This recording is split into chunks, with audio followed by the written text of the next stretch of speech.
glad I got a chance to do this with you. I'm happy I got to connect generations because I think that it's important to connect. Oh, well, I'm really glad to have this opportunity.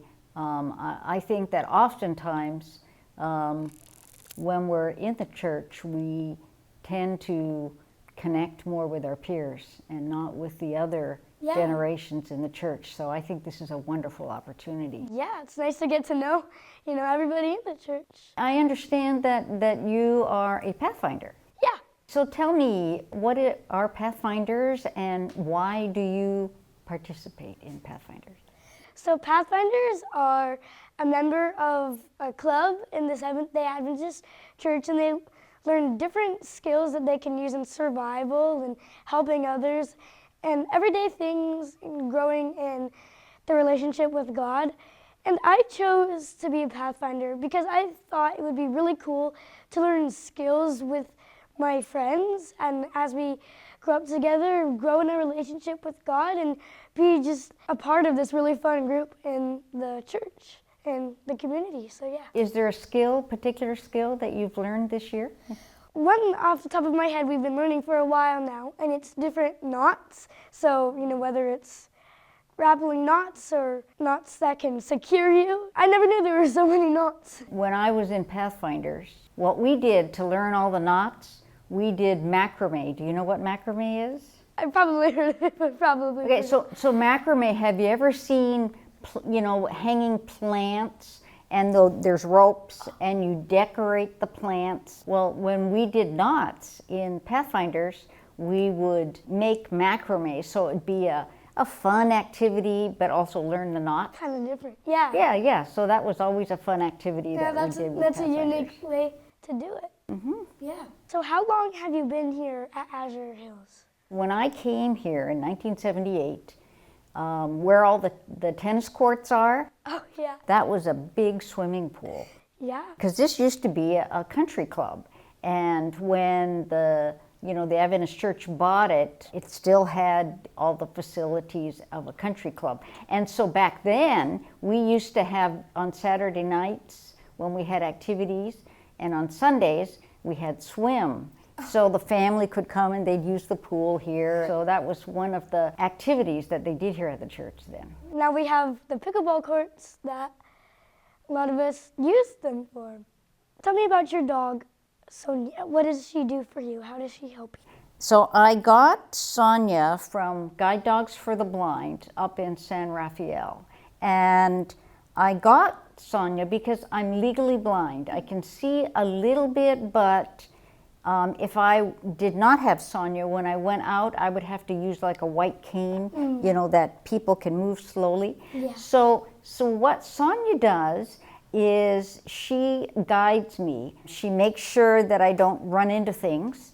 And so I hold onto her handle, and when I get to steps or curbs, she stops, and then she'll put her front paws either down, and I can feel it with the handle that she's going down, or if she's going upstairs, then her paws go on the stairs, so then I know we're going upstairs. Oh, so that's how she guides me.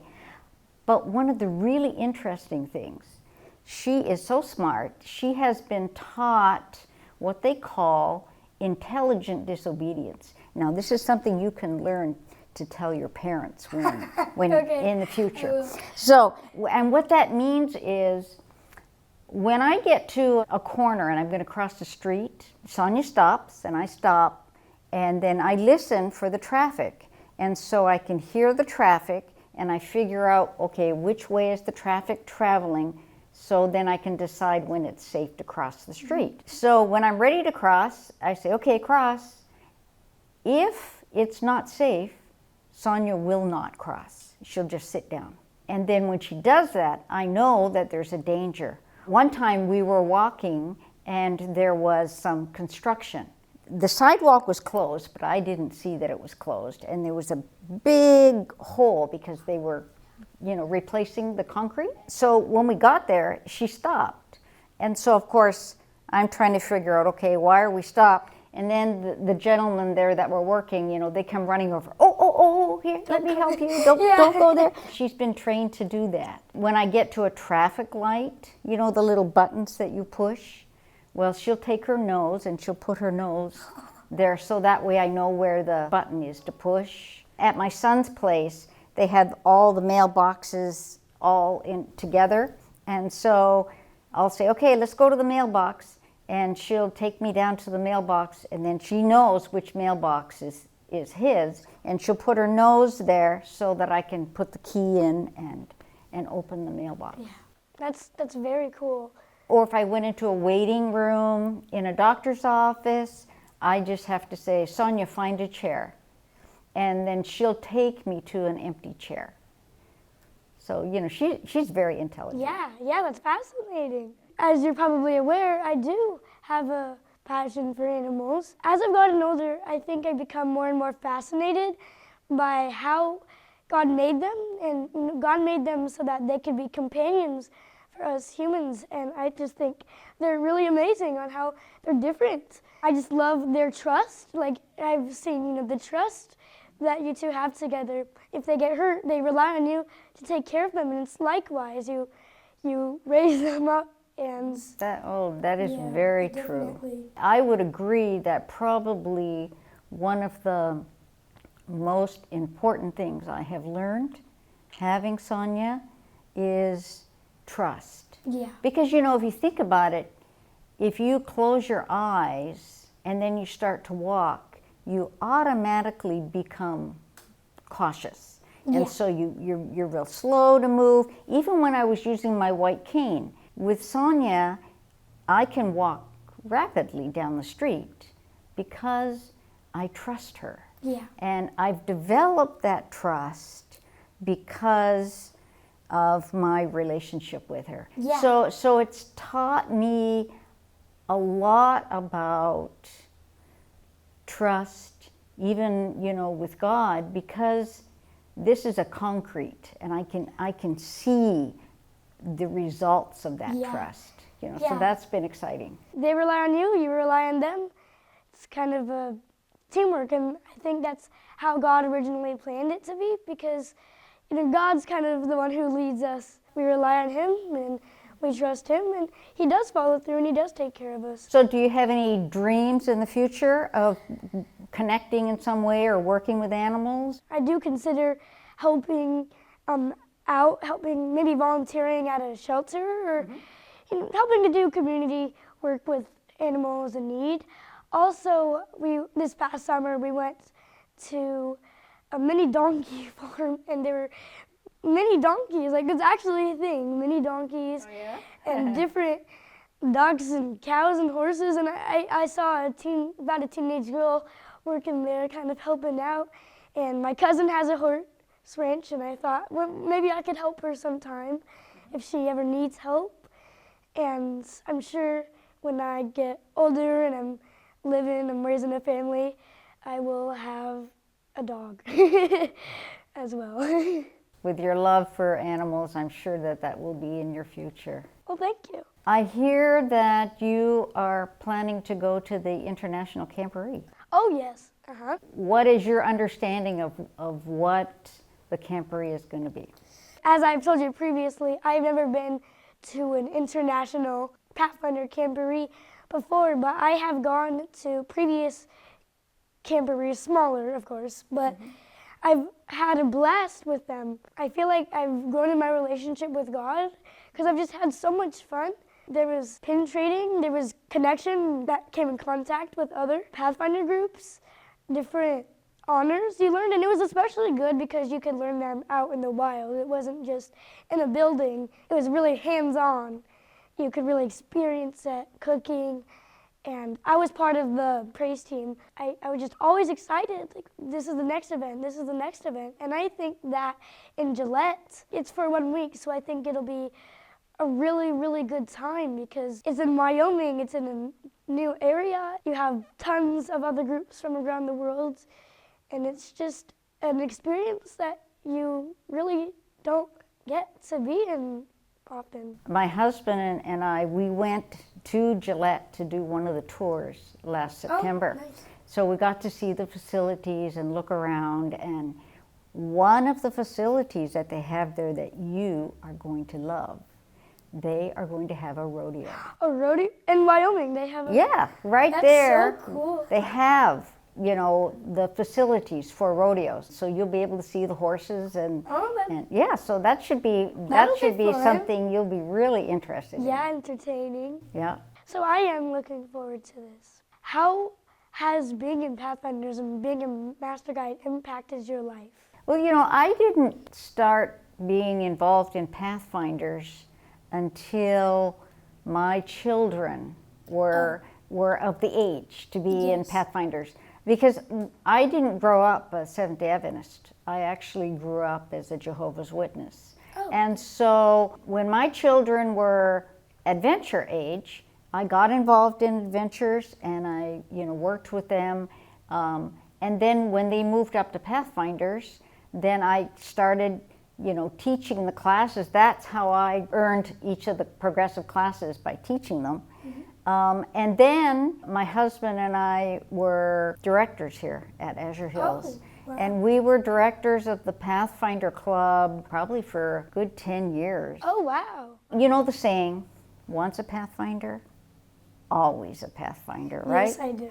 We got a Master Guide and then the Pathfinder leadership training, and then we started working with Southeastern California Conference.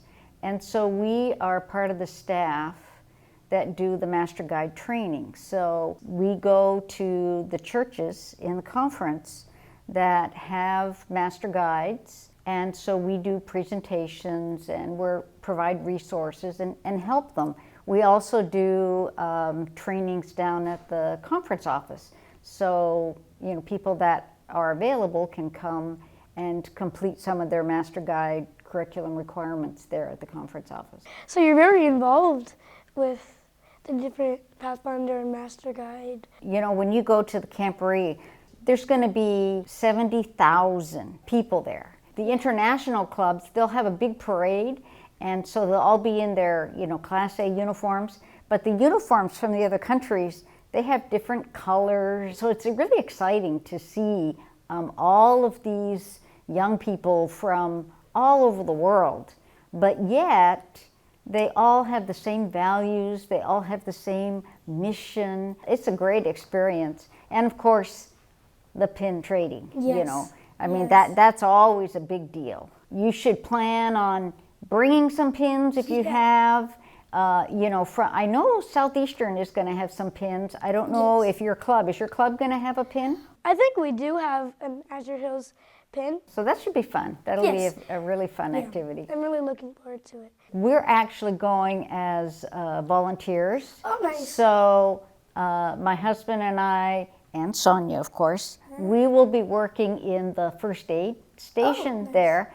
By training, I'm a nurse and a healthcare attorney, but I can't really do a lot of the first aid because of my vision. So Sonia and I, we are going to be at the front area reception. So as people come in and they need assistance, then we will direct them as to where they need to go and escort them to the different rooms and in the first aid area. So that's what we'll be doing when we're there. How has God worked in your life?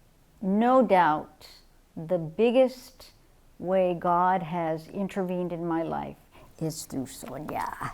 Good girl, She has been such a blessing. She's taught me a lot about the character of God because she loves unconditionally. She's always there. Even at night, if I get up to go to the bathroom, Sonia looks up. Or when I'm, in the house, she follows me. So she's always there. I can always trust on her. And yet, you saw, if I tell her to go away, stay, she'll stay. And I think, God's like that with us. Mm-hmm. He's there. Sometimes we acknowledge him, sometimes we don't.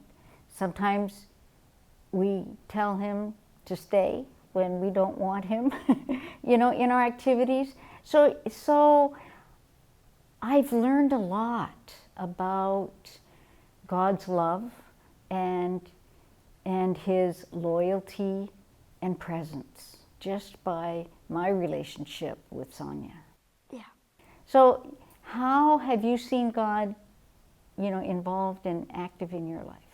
I think what he has taught me is that even though it's hard right then in that moment, it's not the end of the world, because I've got you in my hands, and what happens here on this earth really doesn't matter, because in heaven that's our reward. And I think just again, the trust and the faithfulness is a great act of love that he's given us, and it's just contagious because you want to keep spreading that love to others. And I find that if you do trust in God and if you do spread love, you'll have the best times. Well, I think it's been real valuable to spend this time with you. Me too. Even though we're generations apart and we have different worldview perspectives, our values are the same. And I am really delighted to see your passion for God and for the Seventh-day Adventist Church and your involvement in Pathfinders. It just gives me joy to have that interaction with you. Thank you, and I've had a great pleasure meeting you. I think it's really important for generations to connect so we can learn about each other. It's like a tight bond that's just waiting to be grown. So it was nice meeting you. I look forward to seeing you at church. Me too.